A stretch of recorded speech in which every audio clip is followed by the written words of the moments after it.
Coming back at you today here with another video. I just want to start this off by saying that I think that my youngest son is probably one of the luckiest 5-year-olds out there. The last couple years, I've been helping out our local Rocky Mountain Elk Foundation chapter with their banquet, and that kid has won more stuff from that banquet than any of the rest of us. This year, he kind of had his eyes set on Savage Axis 243 Winchester package. So he threw all of his handful of little tickets in that bucket, and sure enough, at the end of the night, they drew his name out, and here it sits. So in today's video, we're going to shoot this thing, and me being me, I'm probably not going to be able to leave it just the way that it is bone stock, so maybe in the future we're going to do something to it, but we're going to take it out, fire some first shots through it, see what he can shoot with it, and see how well it does. Going over this gun, I mean, it's just a Savage Axis 2, so it does have the Accu trigger in there. It's got a 22-inch, 1 9 1/4 twist barrel, a Ford 12 Bushnell, just a cheap scope on there. I mean, it ought to work for my kid, but again, like I said, we'll probably update it. It's got I believe these are 3-round magazines in there. But the first thing with these guns, and I've seen it happen quite a few times, is right out of the factory, you want to check all your torque settings on these rifles. First thing I'm going to check on these things is the action screws. I've seen a whole bunch of these that are just barely even screwed in on these, so I normally tighten them somewhere between 40 and 45 inch-pounds on there. Let's see if we can get one of these to, oh yeah, that one there was loose a little bit. That one was tight. Well, that back one was loose, and that's why we got to check it just right out of the factory. For some reason, I've just seen them be loose. Let's test these top ones here. Now they use a fairly small screw on these, so I would probably do somewhere between 20 and 25 inch-pounds on there. You don't want to go too much tighter than that on these little screws. They'll go ahead and accidentally strip them out, and then you're in trouble. Oop, that one there was loose. Check that, and that one was tight. Double check these back ones. Yeah, we got that at 20. We'll go bump it up to 25 and call it good.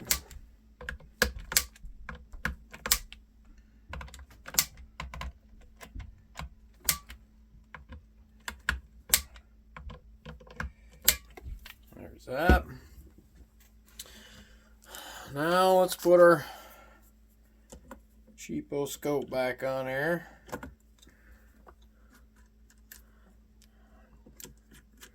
Run these back out.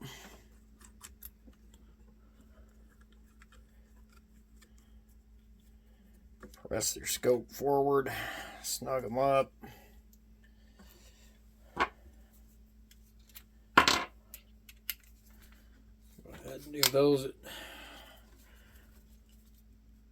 25 as well. They were pseudo tight when I took them off there, but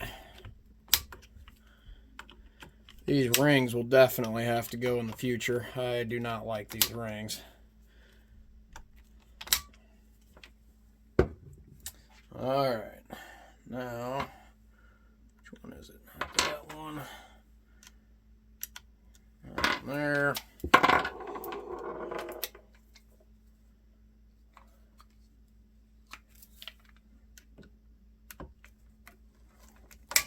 Yeah, that one there wasn't tight at all. Ooh, and I only got that set at 20 inch-pounds.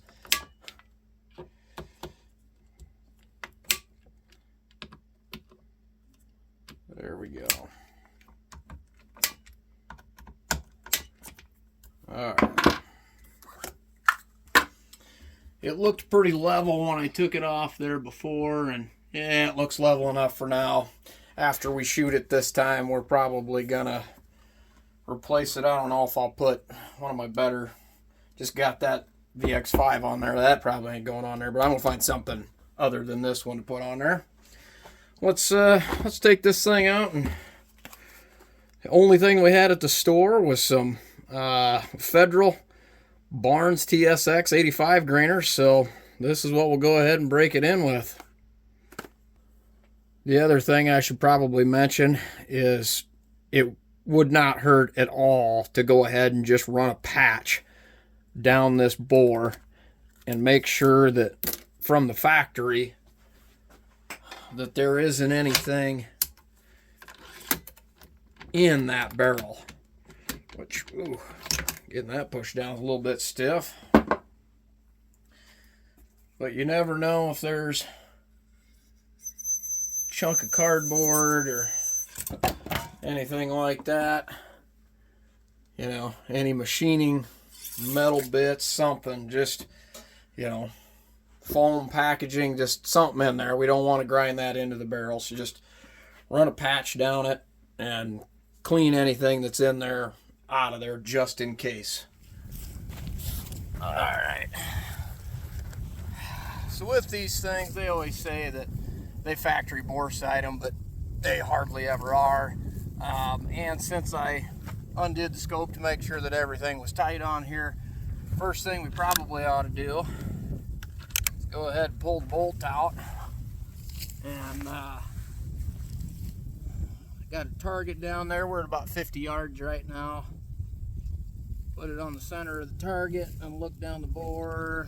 The bore looks like it's pointing a little higher than what the scope is. Let's correct that out a little bit.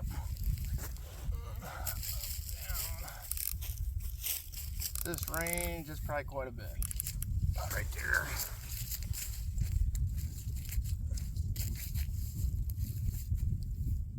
Still just a little high. A couple more on the way. Centered and close to center. We'll see where that goes on there.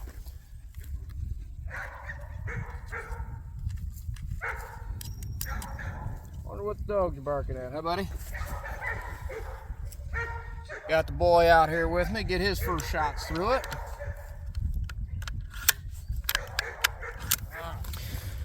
Again, we're shooting these Federals loaded up with some Barnes TSXs.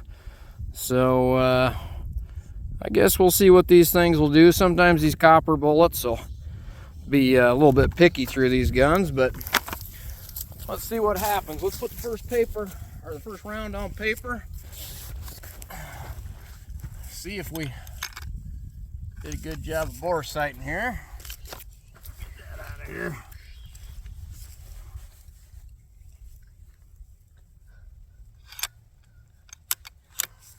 Well, apparently you don't like feeding when it's not in a mag, huh? There we go there. Alright, got your ears on, little buddy? Yeah. Alright. My dad send one down range here.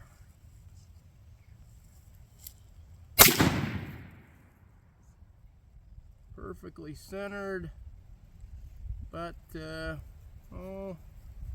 inch and 3/4 low. So we're close, buddy, we're close. Okay. A little sticky, doesn't look like anything. Alright. Let's actually feed out of the mag here. See if maybe that works a little bit better.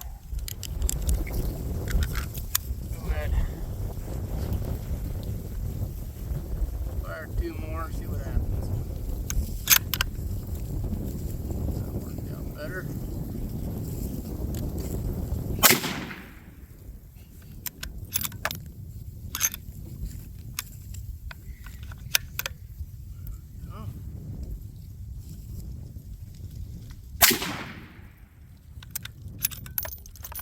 Alright, first 3 rounds. Looking like they're touching. Let's go down and look.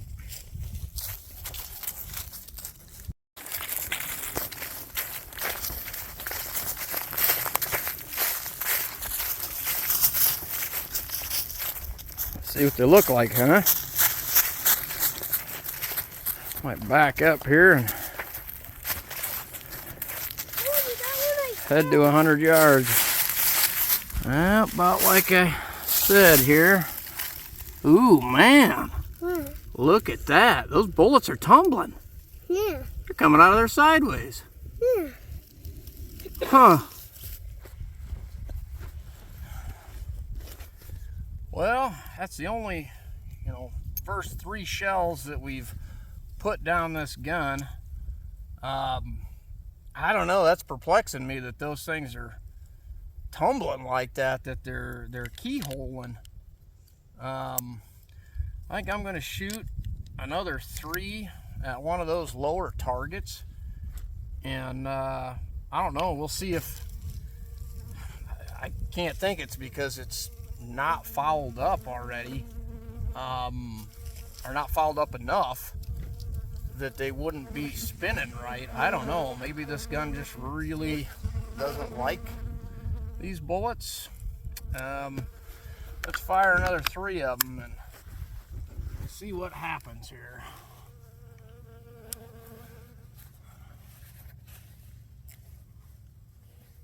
Well, but you zoom this scope up and I'll say we're gonna throw that thing away, this scope. You really gotta be on top of that to get your eye relief right. Let's change our parallax a little.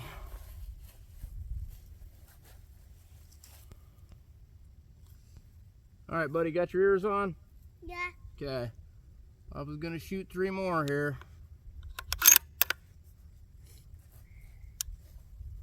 See what we can do.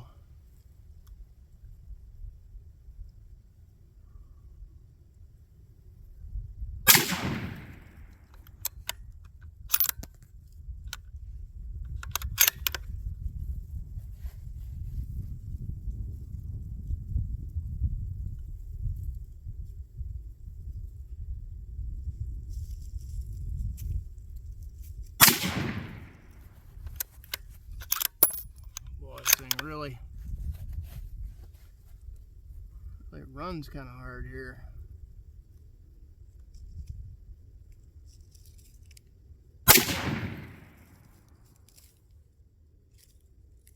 Yep, still looks like it's keyholing.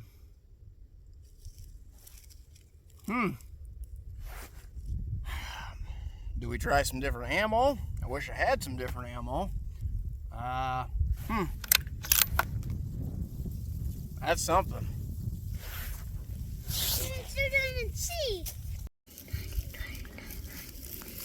This was the first group. This is the second group, and as you can see, that's punching them things in there sideways. Alright, are you on target? Keep your finger off the trigger. You on target? Yeah. Yeah? Okay. I'm gonna switch it off safe, okay? Okay, easy on the trigger. Fire. Yep, if you're on there, go ahead and shoot. There it is, you get it? Got it? Yeah, get your shoulder. No, turn the right here on right now. Yeah, good job, dude, good job. Put her back on safe. Not reload there. There it goes. There, put her on safe. Go down and look at the water jug.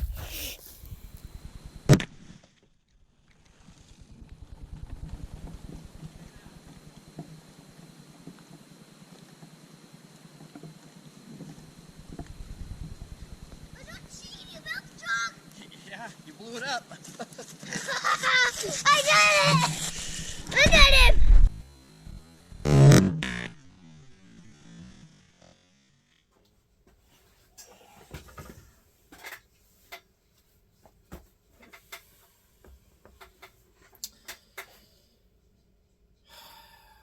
Well, I don't know what to say about this thing.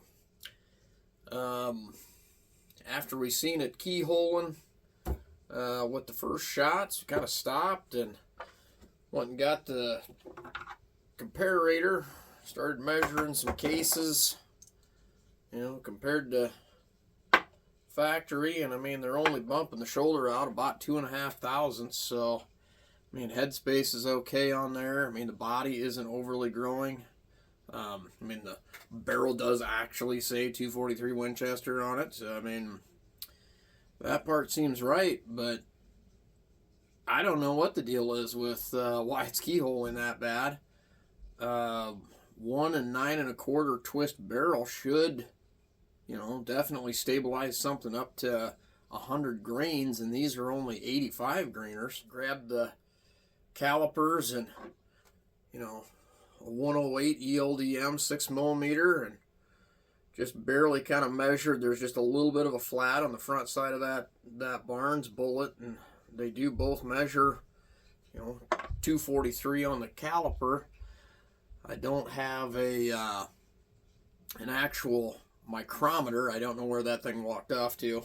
The only thing I've got left is a ball micrometer for measuring the case neck thicknesses. You'd think with as bad as those things were keyholing that, you could take a bullet and just, push it down the end of that barrel, but I mean, it sticks. I mean, the barrel does say 243 Winchester on it. I mean, all that seems right. I did run my bore scope in there. Inside here past the throat, I mean, everything looks good. Doesn't look like there's any big burrs there.